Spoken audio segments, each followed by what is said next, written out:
The moment he saw the boy, he felt like he was looking at a photograph of himself from 20 years ago. Ethan Hayes had attended hundreds of public events over the years, but the annual Fall Harvest Festival in Cedar Creek, Ohio, was supposed to be a simple obligation. As the founder of one of the largest technology companies in the country, he was often invited to community events, charity fundraisers, and local celebrations. Most appearances followed the same pattern. He would shake hands, take photographs, deliver a short speech, and leave. Nothing about that Saturday morning suggested it would be different. The festival grounds were crowded with families enjoying the cool autumn weather. Children raced between game booths. Live music drifted through the air, and the scent of fresh apple cider mixed with cinnamon filled every corner of the park. Ethan smiled politely as he greeted residents and posed for pictures. Yet despite the cheerful atmosphere, his thoughts remained elsewhere. At 40 years old, he had achieved more success than he ever imagined possible. He owned companies, properties, and investments across the country. His name regularly appeared in business magazines and financial news reports. Yet there were moments when success felt strangely quiet. Moments when he wondered if something important had been left behind years ago. As Ethan walked past a pumpkin decorating station, a sudden movement caught his attention. A young boy ran across the path chasing a paper airplane. Ethan stopped walking immediately. For a second, the noise of the festival seemed to disappear. The boy looked to be around 8 years old. He had dark brown hair, bright eyes, and a smile that felt oddly familiar. Ethan stared longer than he intended. The resemblance was impossible to ignore. The shape of the face, the eyes, even the way the child tilted his head while concentrating. It felt unsettling. "Mason, slow down," a woman's voice called from nearby. Ethan looked up. Standing near a picnic table was a woman he had not seen in almost a decade. Sarah Bennett. His chest tightened instantly. Sarah looked older, of course. Time had added maturity to her features, but he recognized her immediately. She was helping another child organize art supplies at the table. Ethan's confusion deepened. Before he could process what he was seeing, a little girl approached Sarah carrying a painted pumpkin. The girl looked remarkably similar to the boy. Twins, Ethan realized. Sarah smiled warmly and knelt beside them. The three shared an easy familiarity that could only come from family. Ethan felt a strange sensation settle in his stomach. He could not explain it. The boy laughed at something his sister said, and once again Ethan saw the same familiar expression. It was like looking into a mirror that reflected the past. Across the festival grounds, Sarah finally noticed him. The smile disappeared from her face. For one brief moment, genuine shock crossed her expression. Then something else followed. Fear. Ethan had negotiated billion-dollar deals and built companies from nothing, but he knew what he had seen. Sarah was not surprised to see him. She was terrified that he had seen the children. And at that exact moment, Ethan realized this was no ordinary coincidence. For the rest of the festival, Ethan found it almost impossible to concentrate on anything else. He completed his scheduled appearances, smiled for photographs, and spoke with local leaders, but his attention kept drifting back towards Sarah and the two children. Every time he looked in their direction, the same unsettling feeling returned. The resemblance was simply too strong to dismiss. The boy, Mason, moved with familiar confidence. The little girl, Lily, had Sarah's smile, but carried traces of features Ethan recognized from his own family photographs. He told himself it was a coincidence. Yet the more he tried to ignore the thought, the stronger it became. Across the festival grounds, Sarah was struggling with her own emotions. She had spent years carefully building a stable life for her children. She had chosen a quiet town where nobody asked difficult questions. She worked hard, volunteered at school events, and focused entirely on raising Mason and Lily. For 8 years, she had protected the secret she believed was necessary. Now, in a single afternoon, everything felt fragile. She knew Ethan had seen them. More importantly, she knew he had noticed. The fear in her chest grew heavier with every passing minute. Eventually, the children convinced her to visit a nearby food stand. As they crossed the festival grounds, fate seemed determined to remove every opportunity to avoid Ethan. Mason accidentally dropped his paper airplane. The wind carried it several yards away before it landed near a row of picnic tables. The boy immediately ran after it. Before Sarah could stop him, Mason reached the area where Ethan happened to be standing. Ethan bent down, picked up the airplane, and handed it back. Looks like this belongs to you, he said with a smile. Thank you, sir, Mason replied politely. Ethan studied the boy for a moment. Up close, the resemblance felt even more impossible to ignore. Did you make this yourself? Ethan asked. Mason nodded proudly. My mom helped me. Ethan glanced toward Sarah, who had already reached them. The tension in her expression was impossible to miss. Hello, Sarah, Ethan said quietly. Sarah forced a polite smile. Hello, Ethan. The children looked curiously between them. You know each other? Lily asked. Sarah hesitated. A long time ago. Ethan could not take his eyes off the twins. You have a beautiful family. Sarah thanked him, but her voice sounded strained. Mason held up the airplane. Mom says I asked too many questions. Ethan laughed softly. There is no such thing as too many questions. The answer felt strangely natural. For reasons he could not explain, talking to the boy felt familiar, comfortable, almost instinctive. After a few awkward moments, Sarah gently encouraged the children toward the food stand. Before leaving, Ethan looked at her. Would you mind if we talked sometime? Sarah's heart sank. She already knew this moment was coming. I do not think that is a good idea, she replied. Ethan nodded slowly, but the answer only strengthened his curiosity. As Sarah walked away with Mason and Lily, Ethan stood motionless. He watched them disappear into the crowd, and for the first time in years, a question appeared that he could not ignore. Who were those children really, and why did Sarah seem so afraid of him finding out? Over the next several days, Ethan discovered that some questions refused to disappear no matter how busy life became. He returned to New York, attended board meetings, reviewed financial reports, and participated in interviews, but his thoughts kept returning to Cedar Creek. More specifically, they kept returning to Mason and Lily. Late one evening, after finishing a conference call, Ethan found himself staring at a childhood photograph sitting on a shelf in his office. The picture showed him at 8 years old, smiling beside his parents during a summer vacation. For a moment, the resemblance between himself and Mason felt almost impossible to ignore. The same eyes, the same smile, even the same slight dimple that appeared whenever they laughed. Ethan leaned back in his chair and closed his eyes. He told himself he was imagining things. Yet the feeling remained. Meanwhile, Sarah was fighting a different battle. Ever since the festival, she had lived with a constant sense of anxiety. Every time her phone rang unexpectedly, she wondered if it might be Ethan. Every time a car slowed near her house, she found herself looking out the window. She hated feeling this way. For years, she had successfully built a peaceful life for her children. Now the past seemed determined to return. One afternoon, after school, Mason and Lily sat at the kitchen table working on a family history project. Sarah was preparing dinner when Mason suddenly asked a question that made her freeze. Mom, why do we not have any pictures of our dad? The room became very quiet. Sarah carefully set down the spoon she was holding. We have talked about this before, she said gently. Lily looked up from her notebook. You always say you will explain when we are older. Sarah forced a smile. And I will. The twins exchanged a glance, but did not push further. Still, the conversation stayed with Sarah long after dinner ended. Across the country, Ethan was beginning to search for answers. He did not hire private investigators or use corporate resources. Something about that felt wrong. Instead, he relied on memories. He remembered Sarah's dreams, her values, and the kind of person she had always been. None of it matched the fear he saw in her eyes at the festival. If she had wanted to disappear from his life years ago, why had she looked frightened rather than angry? The question bothered him more each day.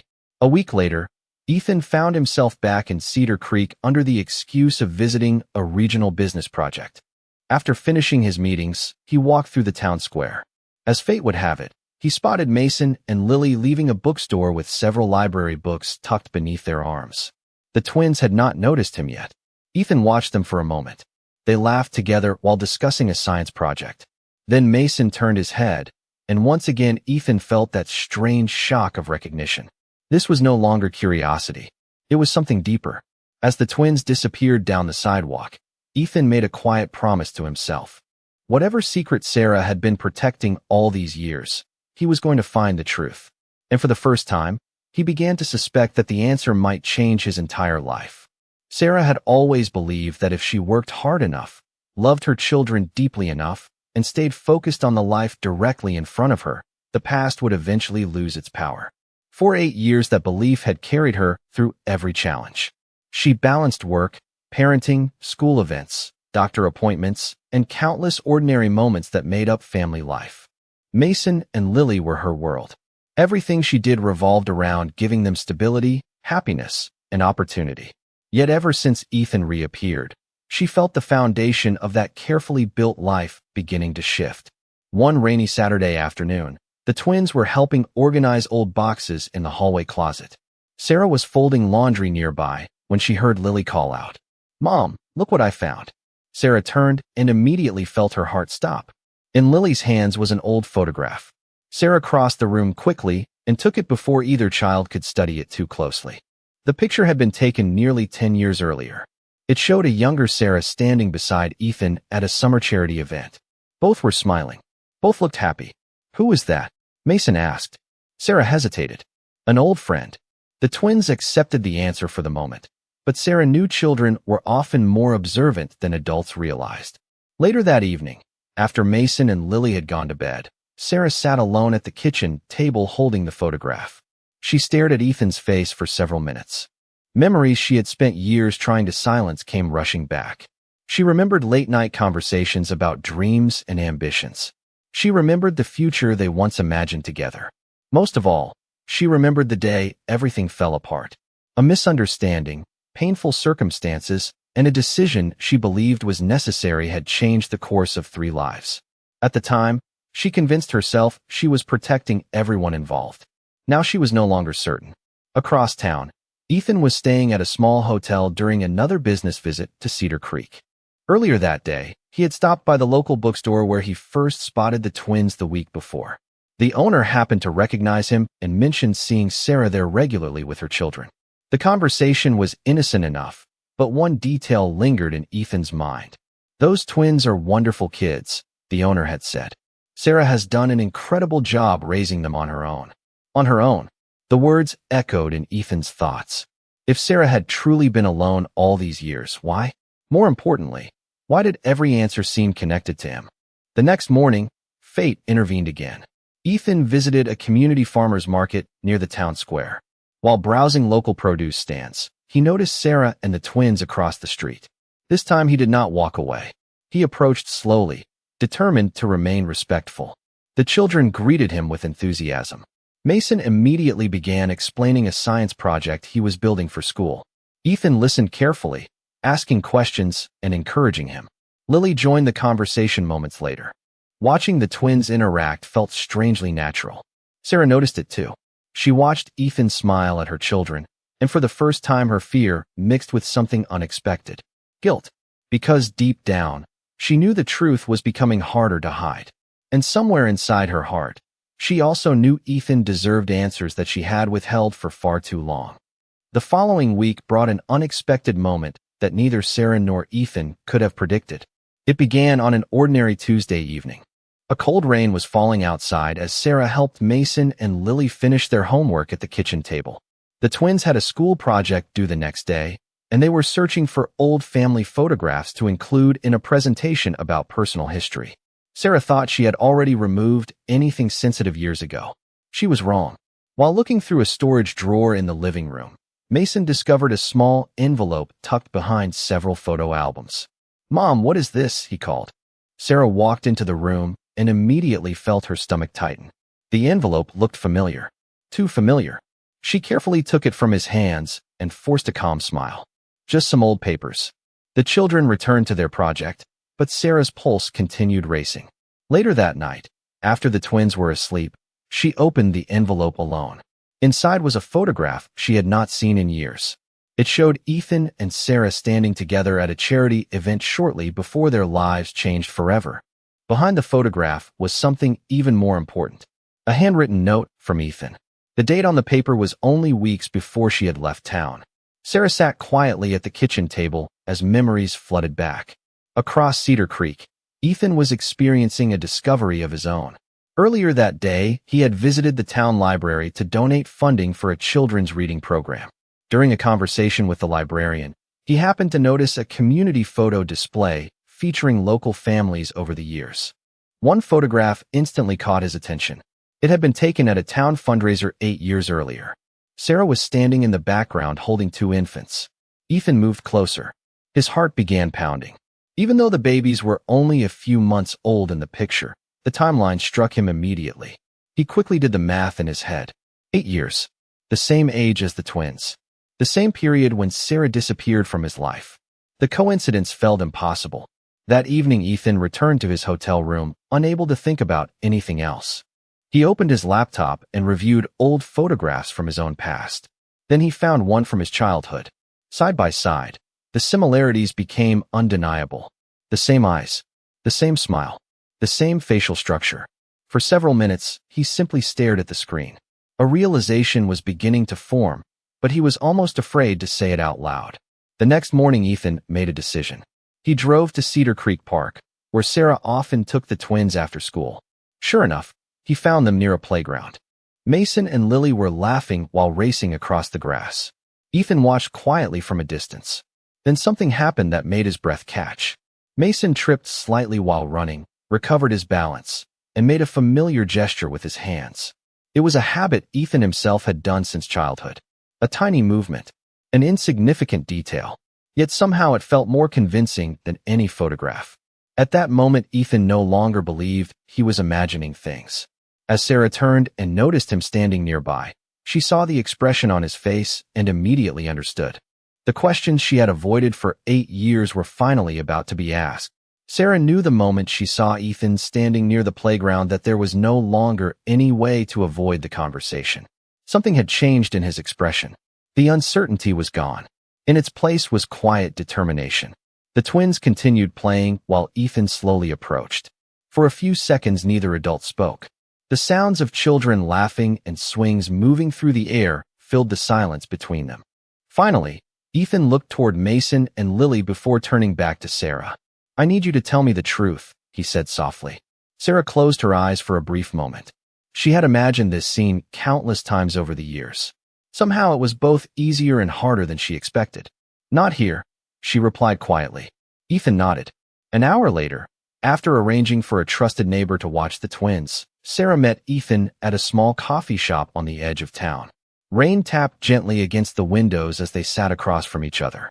The atmosphere felt heavy with years of unanswered questions. Ethan spoke first. "Are Mason and Lily my children?" Sarah stared down at her coffee cup. For several long seconds, she said nothing. Then she finally looked up. Tears had already formed in her eyes. "Yes," she whispered. Ethan felt the world stop moving. Even though he had suspected the truth, hearing the words spoken aloud affected him far more deeply than he anticipated. He leaned back in his chair and covered his mouth with one hand. 8 years. 8 years of birthdays, school plays, holidays, and ordinary moments he never knew existed. Sarah watched the pain in his expression and felt her own heart breaking. "I never wanted to hurt you," she said. Ethan looked at her. "Then why?" The question carried sadness rather than anger. Sarah took a deep breath. "Because when I found out I was pregnant, everything was falling apart." Slowly, she explained what had happened. Years earlier, misunderstandings, pressure from people around them, and a series of painful assumptions had convinced her that Ethan had moved on with his life. At the same time, his business was expanding rapidly. Everywhere she looked, she saw articles predicting enormous success. She convinced herself that telling him would only complicate his future. Ethan listened carefully without interrupting. "So you decided for both of us," he said quietly. Sarah lowered her eyes. "I thought I was protecting everyone." "Including me?" Sarah nodded. "Especially you." Ethan shook his head slowly. "Sarah, you should have given me the chance to make that decision myself." Tears slipped down her cheeks. "I know." For several moments, neither spoke. Then Ethan asked the question that mattered most. "Do they know about me?" Sarah wiped her eyes. "No. They know there was someone important in my past. Nothing more." Ethan stared out the window. The rain continued falling outside, steady and calm. Eventually, he turned back toward her. "I cannot change the last 8 years." His voice was steady despite the emotion beneath it. "But I do not want to lose another day." Sarah felt fresh tears forming. For the first time since the secret was revealed, she saw something beyond the shock and disappointment. She saw love, not just for her, for the children he had never known. And in that moment, Sarah realized the hardest conversation of her life was over. The next challenge would be introducing a father to two children who had spent their entire lives wondering who he was. The days that followed were some of the most emotional Sarah could remember. The truth was finally out, but revealing it to Ethan had only been the first step. Now came the part she feared most. Mason and Lily deserved honesty, yet she worried about how such a life-changing revelation would affect them. Ethan shared that concern. Despite everything he had learned, he never pressured Sarah. He understood that the children had to come first. Together they agreed to move carefully, patiently, and with as much love as possible. The opportunity arrived sooner than expected. One Saturday afternoon, Sarah gathered Mason and Lily in the living room. The twins immediately sensed that something important was happening. Their mother's expression was serious but gentle. Ethan sat quietly in a chair nearby, visibly nervous despite years of experience speaking before thousands of people. For perhaps the first time in his life, he felt completely unsure of what to say. Sarah took a deep breath. "There is something both of you deserve to know." The twins listened carefully. She explained that years ago there had been someone very important in her life. Someone she cared about deeply. Someone she had lost contact with before they were born. Mason looked toward Ethan. Lily did the same. Children often understood more than adults expected. "You were talking about him, right?" Lily asked softly. Sarah nodded. Tears filled her eyes. "Yes." The room grew very quiet. Ethan felt his heart pounding. Sarah reached for her children's hands. "Ethan is your father." For a moment, neither child spoke. Mason blinked several times. Lily stared at Ethan with wide eyes. The silence felt endless. Then came the question Ethan never forgot. "You are really our dad?" Mason asked. Ethan smiled through his own emotions.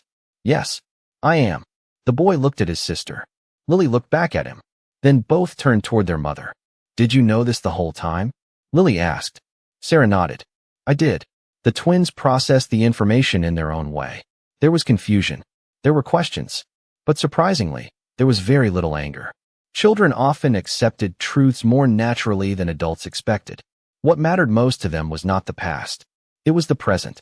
Over the following hours, they talked openly. Ethan answered every question honestly. He explained that he had only recently learned the truth himself. He told them how happy he felt to know them.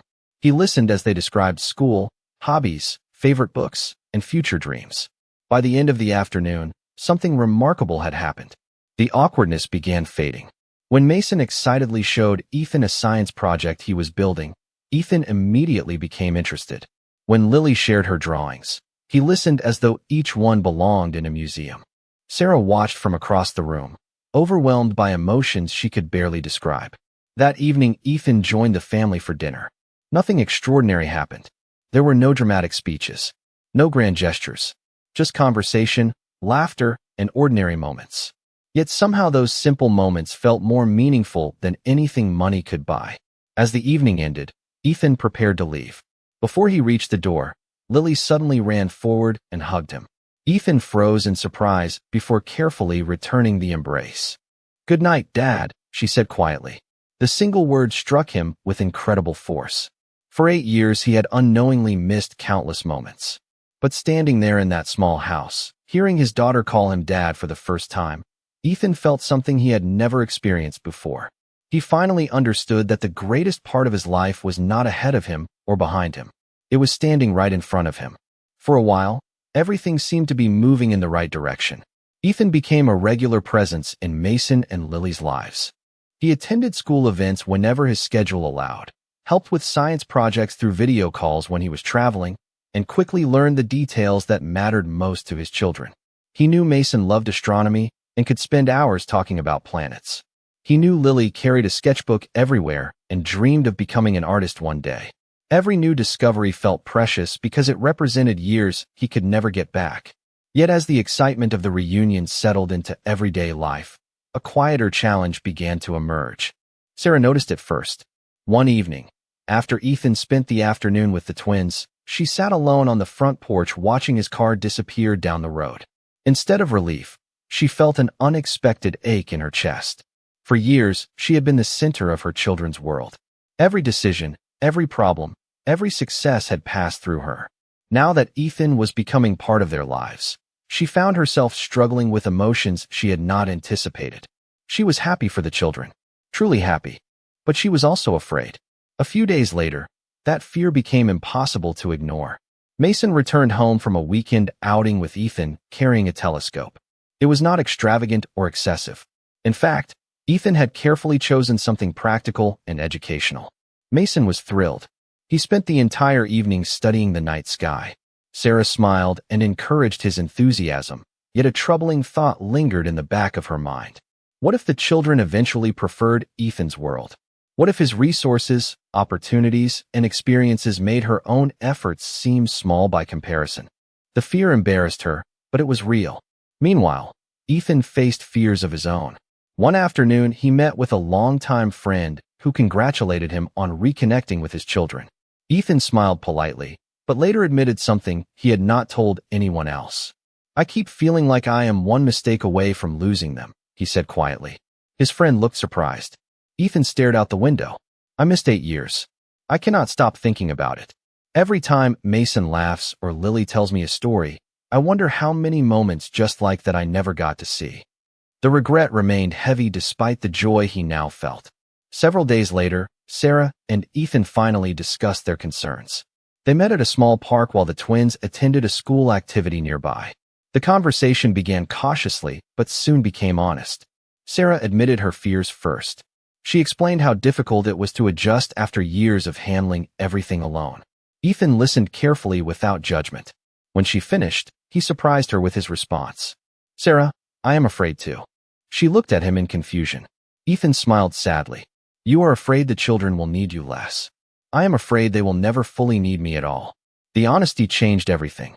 For the first time, both realized they were carrying different versions of the same fear. Neither wanted to lose the children. Neither wanted to damage what had already been built. As they sat together beneath the autumn trees, a new understanding began to form. This was never a competition. The children did not need one parent instead of the other. They needed both.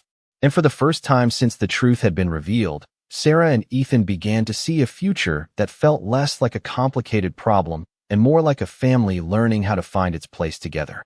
Several weeks later, Cedar Creek hosted its annual Fall Harvest Festival once again. The event looked much the same as it had the year before.